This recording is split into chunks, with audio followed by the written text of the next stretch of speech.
Hello, and welcome to this month's episode of On Deck with Avoya. I'm your host, Chris Greene, Director of Network Expansion for Avoya Travel, and we certainly appreciate your time. We've got a fantastic show lined up for you today. We're going to do a deep dive on CLIA and the cruise industry as our great friend Charles Sylvia joins us, the Vice President of Trade Relations at CLIA. He's going to join us for a cruise deep dive. We love having Charlie on the program. His insights, his background as a frontline travel agent, always amazing advice, and we'll find out the latest in the cruise industry. That's all coming up on this month's episode of On Deck with Avoya. Gina Hoyt from the Avoya Travel Academy is also going to stop by with her Academy Minute, so don't miss that. All of it and more coming up right here on Deck with Avoya.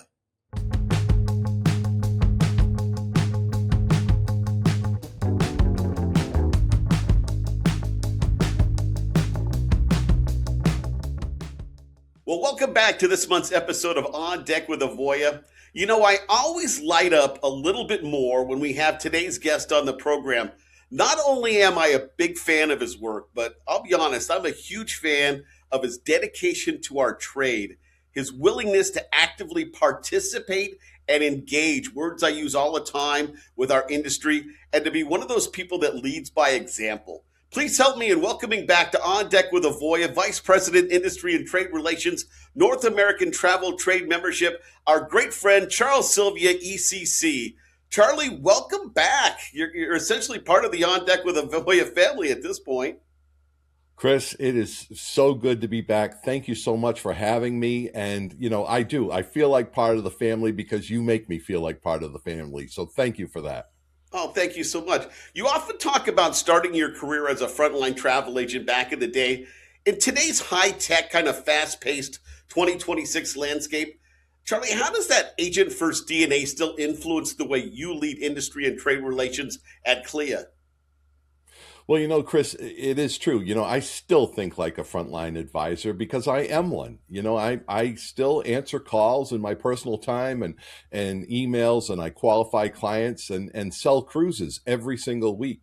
And so it is part of my DNA. And so everything that we do at CLIA, and I'm just one part of an amazing team at CLIA, the North American Travel Trade Membership Team. We're a baker's dozen of very focused professionals, and what it all boils down to, Chris, is practical value. That's really where the keel meets the water in terms of being a cruise-focused travel advisor. It's about practical value. It's not theory. It's about what helps travel advisors sell more, what saves them time and makes them more efficient, and what elevates their level of professionalism.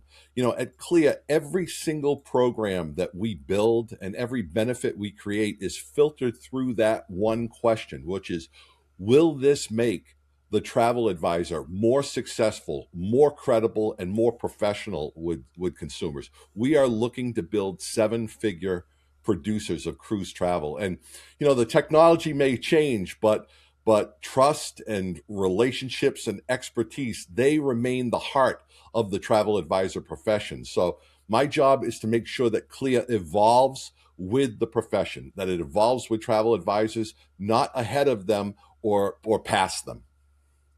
You know, Charlie, some might think that, seeing how the cruise industry is hitting record-breaking passenger volumes this year, and it seems to be every year, they just might think that momentum is self-sustaining. But from your perspective, why is CLIA membership and certification just more critical right now for a travel advisor's credibility than maybe ever before? You know, Chris, my agency owner back in the day, back in 1994, when I started as a travel agent, said to me, Charlie, CLIA this year, CLIA every year. And it makes total sense to me now, looking back over 32 years of being a travel advisor. Why? First of all, momentum, this record demand that we're seeing, it actually raises the stakes for professionalism. Clients are booking more complex trips. You know, they're evolving themselves. They're looking at expedition. They're looking at river. They're looking at small ship luxury. They're looking at specific interests and affinities for their cruises. And what CLIA membership does is, if used correctly. And by using it correctly, I mean communicating to the consumer that you are part of this. And we teach you how to do that in a very stylistic way, how to create your elevator pitch. CLIA membership signals that industry recognition. It signals that you are a verified professional and that you are committed to lifelong education. And certification, CLIA certification today, Chris, is not optional. It is differentiating. That's what it is. It isn't an option. It is an imperative. It's a differentiation, right? In this crowded marketplace, what CLIA gives travel advisors is credibility with suppliers, confidence in dealing with their clients, and I would say a community with their peers, with their fellow travel advisors. So momentum does not replace expertise. It demands it. Wow. What a fantastic answer to that question. I just love that. I guess it's safe to say, right, we've officially moved past the recovery era and into what many are calling the golden age of cruising. Between the surge in, like, say, Gen Z cruisers and the massive push towards net zero sustainability, and you've always got your finger right on the pulse, so I love asking you this question, but give me your thoughts about the cruise industry as we sit right here, early February 2026. Well, you want to hear something incredible, Chris, is that we're seeing some powerful forces converge on the cruise industry in a positive way. And we're talking about Gen Z, right? But believe it or not, Gen Z is done. They're done being born, and we are well into Gen Alpha. As a matter of fact, I believe, if I'm not mistaken, that Gen Alpha is they were born between 2010 and 2024. So they're pretty much done too, Gen Alpha, and we're moving on to Gen Beta. And it's not like when we were growing up, Chris. When we were growing up, typically your first cruise was in your 20s. But today we're seeing young people go on cruises as infants, and as 2 and 3 year olds. So they're becoming cruise enthusiasts from nearly birth. And so these new generations, these emerging generations, are one of those powerful forces, along with sustainability commitments and product innovations at scale. The ships today are floating resorts, and they're floating resorts that offer choice and personalization. And our net zero goals are reshaping how the cruise lines think about fuel and design and destinations. So it's really the most exciting time I've ever seen in the cruise industry. And to mention about Gen Z, you mentioned it. They are discovering cruising as social, as experiential, and as purpose driven. So this particular time for cruise travel, I call it the platinum age of cruise travel because it's the most valuable. It's not just about growth; it's about reinvention. Charlie, I want to share with you a quick story. You brought it up, but Gen Alpha, a good friend of mine, just was communicating with the other day. He said, "You won't believe," he goes, "my son's about to be 13. I had this really fun, kind of adventurous land trip." And he said, "Dad, I really appreciate all the work you put into planning my 13th birthday, but do you think we could take a cruise?" So, out of the mouths That's of babes, music. right? Yeah, that's music to my ears, and out of the mouths of babes indeed. That's great. So, how about a little advice for our class of 2026, Charlie? We've got so many new travel advisors, not only joining the Avoya network that are just starting their journey, but so many, just a big influx into our industry in general. If you were sitting in their shoes today, entering the industry at this specific moment in time, what's Mm. one piece of advice you'd give yourself to ensure long term success? Well, this is one of my favorite questions because it speaks to the heart of why we do something. I'm a student of Simon Sinek. You start with why. Why are you doing this? My biggest piece of advice is don't chase every booking. Build an area of expertise. And I want you to replace the word specialty with the word expertise. Anyone can specialize in anything. I could put a shingle out front of my house today and say that I specialize in baking wedding cakes, but it doesn't mean that I'm an expert at it, right? Mm. Specialization just means that that's something I prefer to deal with. right? But it doesn't mean I'm an expert. I urge everyone who can see this to develop their area of expertise. And remember that depth will always beat breadth. And the deeper you go in an area will always create a better, more sustainable business, one that will pay you back again and again.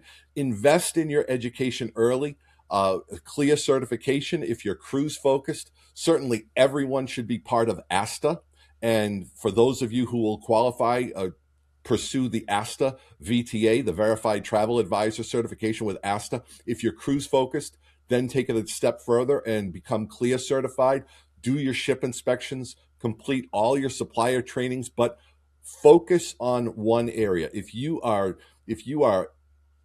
light up about river cruising, then focus on river cruising. Become that foremost authority on river cruising. Doesn't mean you can't sell anything else. However, if you self-identify as a river cruise expert, you're going to become $1 million river cruise travel advisor. And you'll also get a lot of earned media attention and free publicity the more that you broadcast the fact that you're a river cruise expert.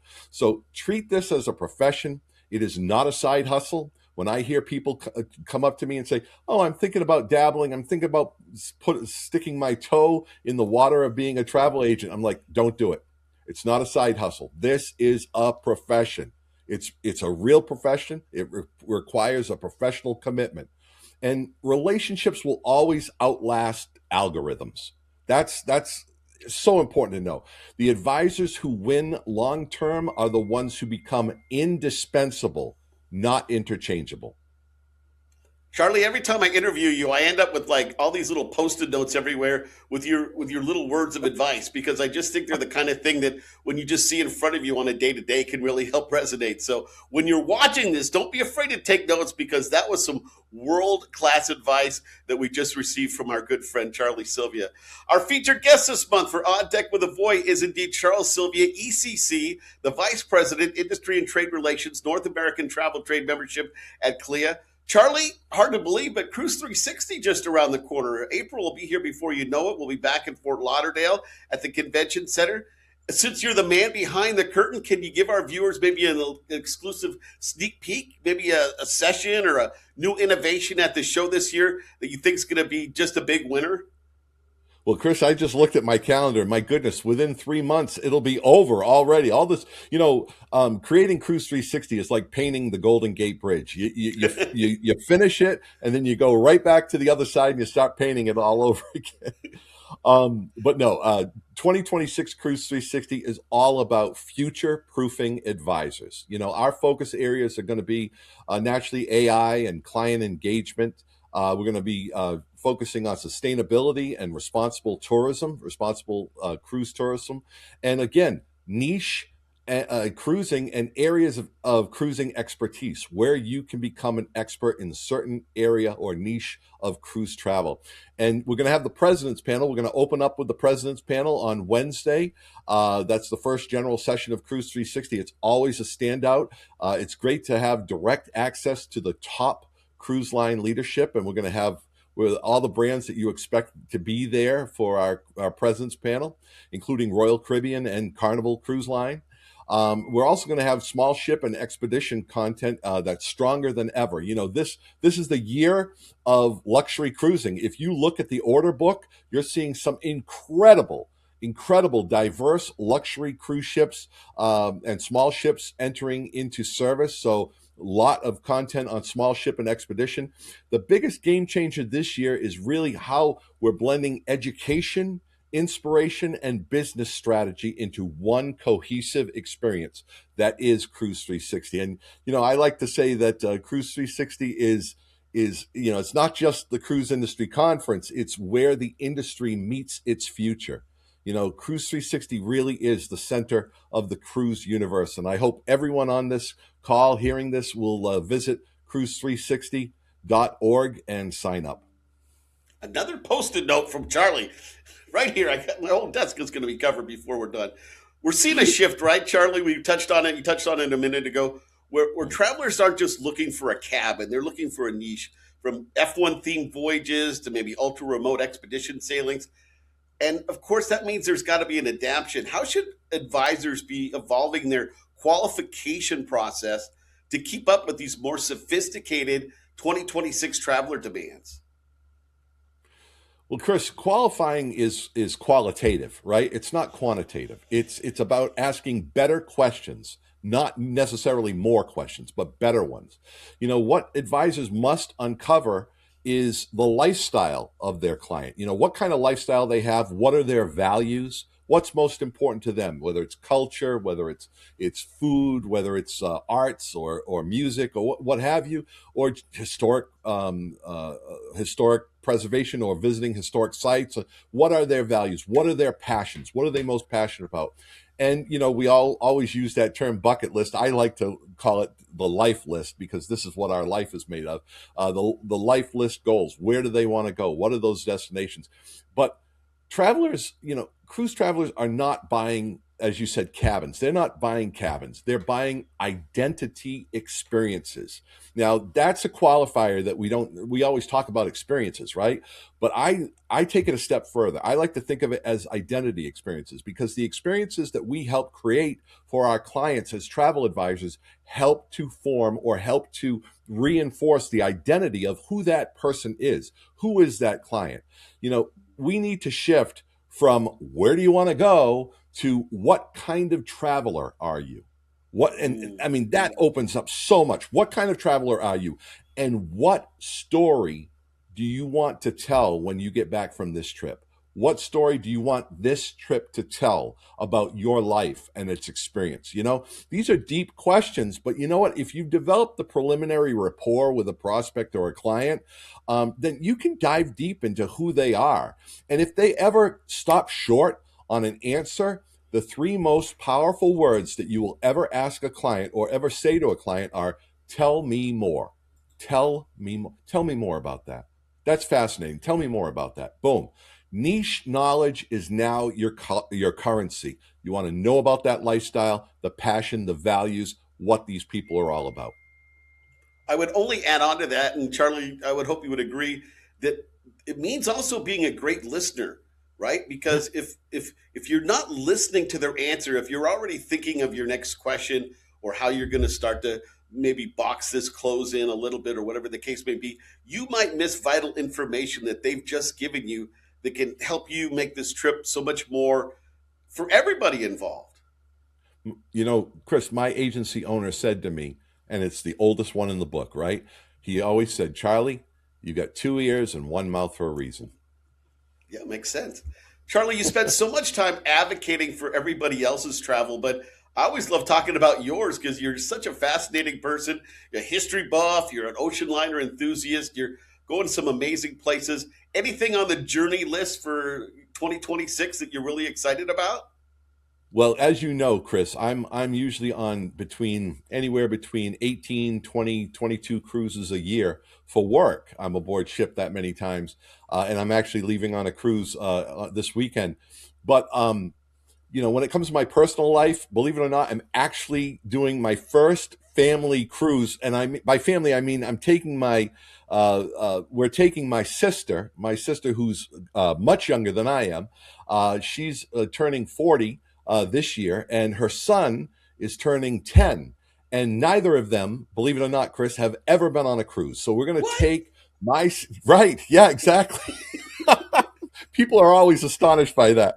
We're taking my sister Katie and my nephew Joe on Royal Caribbean aboard Utopia of the Seas for a 4-night cruise in the end of February. And they are so excited about it. It's their first cruise. Joe is 9 years old right now, and he's walking around school saying, "I'm going on Utopia of the Seas," and showing pictures of the ship on his phone and stuff. So he's all excited. He knows the branding. He's just like me. He's all about the brand. But in terms of our own trips, we have. I'm doing a lot of cruises this year for work, but my two biggies are next year. In 2027, I am setting sail. I've got a small group of friends. I'm going on Azamara, and we're setting out on the. I think it's a journey. We're going 11 nights Scotland intensive from Portsmouth to Dublin. So I cannot wait for that because Scotland's one of my favorite countries of all. And then My dear beloved Queen Mary 2 is getting like, I don't know, a multi million dollar refurb in the spring of 27. So we're taking her at Christmas time, just the 2 weeks before Christmas, we're taking her on a westbound transatlantic crossing, which I've got more nights on Queen Mary 2 than any other ship in the fleet. So I will be enjoying Queen Mary 2 with all of her new rugs and all the new stuff and the Christmas decorations. So very excited. Should be. And I'm really excited for your nephew and your sister, by the way. I just love just the idea of people taking that first cruise. I know when I walk on a ship, even to this day, and being in the industry for so long, I've been really fortunate, like all of us have. And still, when I walk on, I feel like I'm back home. So to have that excitement for the first time, just really, really special stuff there. Yeah. I can't wait to see this cruise through their eyes. And Katina Athanasiou always says you either go on a cruise with your family or for them, with the kids or for them. And this one's going to be I'm going for because I love Utopia of the Seas. I love Royal Caribbean, but it's going to be an added treat to see the experience through a whole new lens and see it through my family members.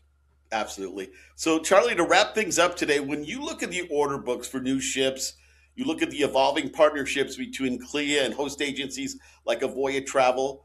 What is it that fuels your ultimate optimism for the future of this industry as we look ahead, say, towards the end of the decade and beyond?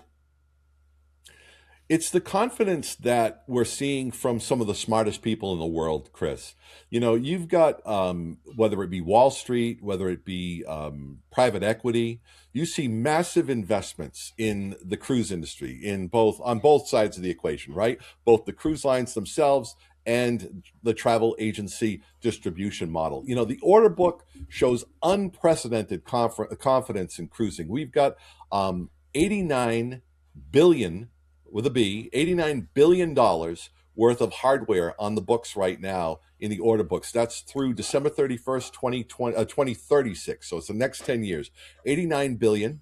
That represents, 89 ships, I should say, 89 ocean going ships, which represents 87.2 billion. $87.2 billion in investment, 89 ships.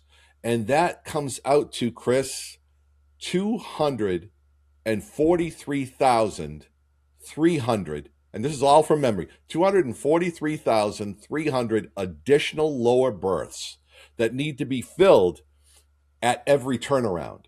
And they're going to be filled by travel advisors. Travel advisors are not on the sidelines of this industry. They are at the center of the cruise industry's growth strategy. And you've heard me say it a million times, cruise lines order the ships, but travel advisors pay for them. So what fuels my optimism is the innovation we're seeing. It's the new generation of travelers that we've talked about, and it's a more educated and professional advisor workforce. This industry, through the past few years, the early 2000s, 2020s rather, this industry has learned resilience, we've learned collaboration, and we've learned adaptability. The future of cruising, Chris, is smarter, it's cleaner, it's more inclusive, and it's more professional than ever before. And the sky's the limit. Charles Sylvia, ECC, everyone, Vice President, Industry and Trade Relations, North American Travel Trade Membership. Charlie, always a pleasure to have you on our program. We can't thank you enough for your time and your continued support of On Deck with Avoya. Chris, it's always a pleasure, and it's an honor for me to be here. And thank you for everyone who watched this time together. It was a lot of fun. We'll see you in a couple months at Cruise 360 if we don't see you before. Thank you. More of On Deck with Avoya coming up here in just a moment. We'll be right back.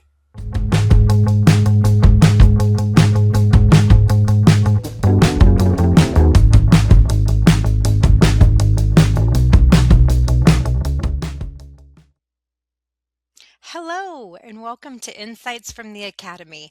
My name is Gina Hoyt, and I'm so glad you could join us. Today, we're going to talk about resilience and problem solving in the travel profession. A defining quality of a successful travel agent is resilience. The ability to remain calm, resourceful, and solution focused when things don't go as planned. Travel is inherently complex. It involves weather events, mechanical issues, and human variables that no amount of preparation can fully eliminate. As a travel agent, you will inevitably face disrupted flights, overbooked hotels, and last minute itinerary changes, often while your clients are stressed or emotional. Your role in these moments is not simply to rebook travel, but to provide reassurance, clarity, and leadership. Strong problem solving skills allow you to assess options quickly, communicate effectively with suppliers, and advocate on behalf of your clients. Over time, these challenges become opportunities, moments where your value is most visible and your professionalism is most appreciated. Clients may forget the perfect hotel room, but they will always remember how you handled a crisis.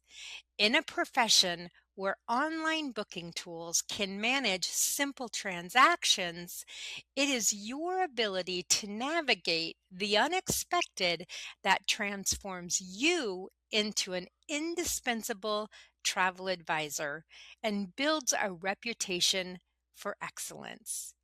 If you're looking for a new career, have the ability to think critically, solve problems, and you want to build lasting relationships while truly helping people, the travel industry is looking for professionals just like you. Thank you for joining us, and I hope you have a great day. Until next time.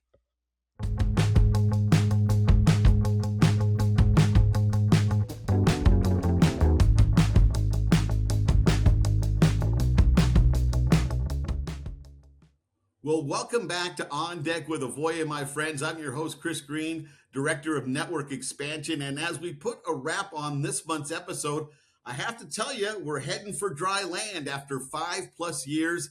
This looks like it's going to be the final voyage, at least for now, for On Deck with Avoya. So I want to take a second to thank everybody that's been involved, all of my amazing teammates at Avoya Travel, all of the amazing executives at the cruise lines and the river cruise companies, the tour operators, our great friends at CLIA and ASTA, and of course, Jim and the gang from the Las Vegas Home-Based Travel Agent Forum. All of these people help making On Deck with Avoya what it's been for the last 5 years. We're very proud of the show. I'm proud of the interviews. They're going to stay archived on YouTube. And hopefully we'll get a chance to set sail again. But until we do, I want to say a big thank you to you for tuning in. And again, thank you for being part of On Deck with Avoya. Until we chat again, my friend, take care.